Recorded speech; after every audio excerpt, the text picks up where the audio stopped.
Samtang mga puso, pila naman ka mga tumuluo sa Bacolod City sa Negros Occidental nagpasalamat sa mga grasya ng ilan na baton sa pag-umpisa sang simbang gabi. Mga simbahan sa syudad ng Iloilo kag patiman sa Banwa sang Leganes hindagsa sang mga sumilimba sa pagsugod sang simbang gabi. Nakatutok kay Pedreso.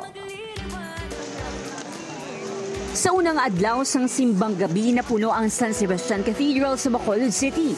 Ang iban bisan sagwa lang sang simbahan, makita nga hugot ang pagpangamuyo samtang nagasimba kag nagapamati sa humilya sang pari. Ang Ginoo maalwan kay nagbenisyon sa kananaton nga mga pilikuton. Hindi kumpleto ang Pasko ni Ani kung hindi ini makasimbang gabi bilang pagpasalamat sa mga grasya. Padayon kita bisan damo na nagtuman nga wish, pasalamat naman kita ya sobrang ma-bless ang aton nga mga obra, matagang kasi sang good health para long life.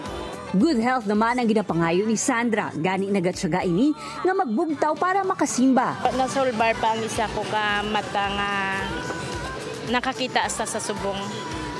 Amo ang ginapangayo ko sa kagad ako gud masalamat.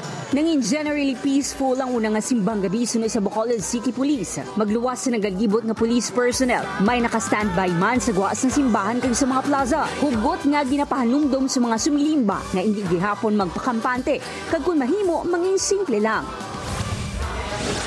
Sa Iloilo City, napuno man ang San Jose Placer Church. Bangod may speaker man sa guwas ng simbahan, ang iban sa plaza na lang nagtindog samtang nagamisa. Sa Archdiocesan Shrine of St. Vincent Ferrer sa Leganes, Iloilo, temprano pa man nagpadulong ang mga deboto para magsimba. Isa ang simbahan nga ini sa ginadagsa bangod sa milagroso nga imahe ni San Vicente Ferrer. Eileen Pedraso para sa GMA Regional TV Early Edition.